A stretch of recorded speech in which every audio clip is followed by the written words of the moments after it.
हमारे साथ पल्लवी पटेल जी हैं और हम इनसे जानते हैं कि क्या है पूरा मामला के लिए। पल्लवी जी एक बात बताइए, आप आ रही थी यहाँ वाराणसी, क्या समस्या क्या आ रही है, क्यों रोका जा रहा है आपको? देखिए, समस्या पल्लवी पटेल की नहीं है, समस्या केवल अपना दल की नहीं है। सपना जो समस्या है वो इस देश के हर व्यक्ति की है, उसके परिवार की है, उसके घर के बच्चों से जुड़ी हुई है, उसके घर के भविष्य से जुड़ी हुई है। चाहे वो प्रशासनिक अधिकारी जो हमें रोकने आ रहे हैं, जो रात भर हमको ढूंढ रहे हैं, उनकी भी है, उनके घरों की भी है। चाहे जितने एडीएम एसडीएम है उनके घरों की भी है, लोकतांत्रिक व्यवस्था में आप पत्रकारों की भी है। बस आवाज हम बन रहे हैं। वो समस्या सिर्फ इतनी है कि इस देश में अगर हमको विकसित बनना है तो हमको क्या करना होगा। इस देश में जो विकास का पैमाना है, इस देश का युवा और नौजवान, उसको ही तो रोजगार और शिक्षा के अवसर मिलने चाहिए, और अवसर ऐसे होने चाहिए जो लीक ना हो, बल्कि एक बार पेपर में उतरे तो उसका रिजल्ट मिले और रिजल्ट के बाद उसका भविष्य सुरक्षित हो जाए। जब ऐसा नहीं हो रहा तो जनप्रतिनिधि होने के नाते क्या हम सड़क पे नहीं उतरेंगे, अपनी बात नहीं कहेंगे? क्या अपनी बात कहना भी गलत है इस देश में? अगर ऐसा है तो आप उस देश को जहां मन की बात करने आते हैं वहां आप आकर के मन की बात में कह दीजिए कि इस देश में अपनी बात कहने का अधिकार इस देश में लोकतांत्रिक व्यवस्था में नहीं है। बच्चों का ये साफ लगातार कहना है कि जो जिम्मेदार मंत्री है उनकी इस्तीफा हो, और बीजेपी के कुछ मंत्रियों का कहना है कि हमारे यहाँ ये कल्चर नहीं। इसको क्या कहेंगे? ये देश कल्चर नहीं है और इस देश का आम आदमी कल्चर नहीं है। इस देश का आम आदमी वो है जो घंटों में लाइन लगा करके उनको सरकार बनाता है, जो आज कह रही है कि हमारी पार्टी में कल्चर नहीं है। तो आप ये समझ लीजिए कि जिन्होंने आपको सरकार बनाने का काम किया है उन्हीं के बच्चे सड़कों पर हैं, उन्हीं का भविष्य लूटा जा रहा है, उन्हीं के रोजगार लूटे जा रहे हैं, अवसर लूटे जा रहे हैं।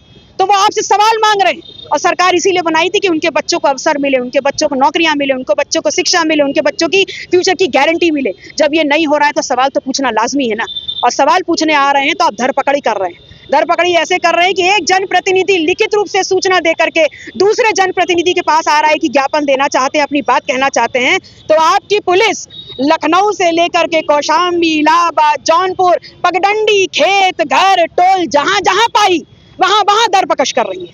एक जनप्रतिनिधि होने के नाते सरकारी सुरक्षा हमको दी जाती है, और उसी विभाग के सरकारी अधिकारी हमारी सुरक्षा में लगे हुए कर्मचारियों को सस्पेंड करने का बहाना दे करके उनसे हमारी मुखबिरी कराते हैं। तो त्याग दी मैंने अपनी सुरक्षा, रख लीजिए अपनी सुरक्षा अपने पास। पल्लवी पटेल को आपकी इस सुरक्षा की आवश्यकता नहीं जिसके ऊपर आप दबाव डाल करके मुखबिरी कराएंगे।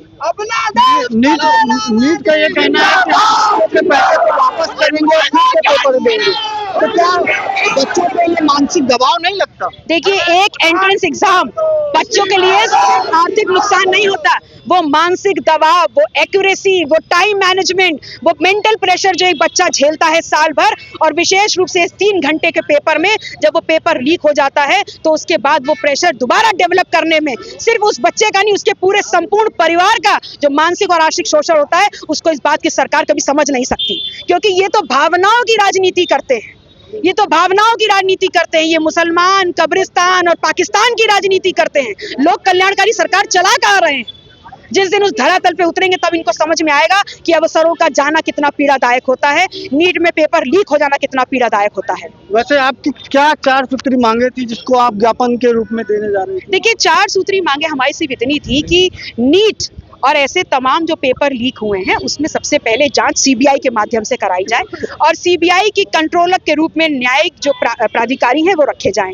जिनके भी नाम उस जांच के बाद आए उनको इस देश की जनता के सामने उजागर किया जाए।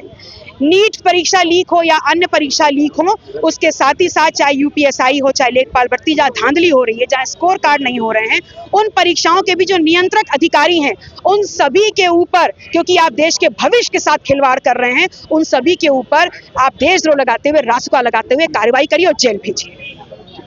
तो ये है हमारे साथ पल्लवी पटेल जी, जिन्होंने निर्भीकता से अपनी बात रखी, और तमाम आपको हम एक तस्वीर के माध्यम से दिखाएंगे कि पल्लवी पटेल जो ये इनका बीएचयू से इनको प्रधानमंत्री के कार्यालय तक अपने ज्ञापन देने जाना था, और तमाम फोर्स के द्वारा इनको कल से ही रोका जा रहा है। जगह जगह इनके कार्यकर्ताओं को हाउस अरेस्ट कर लिया गया।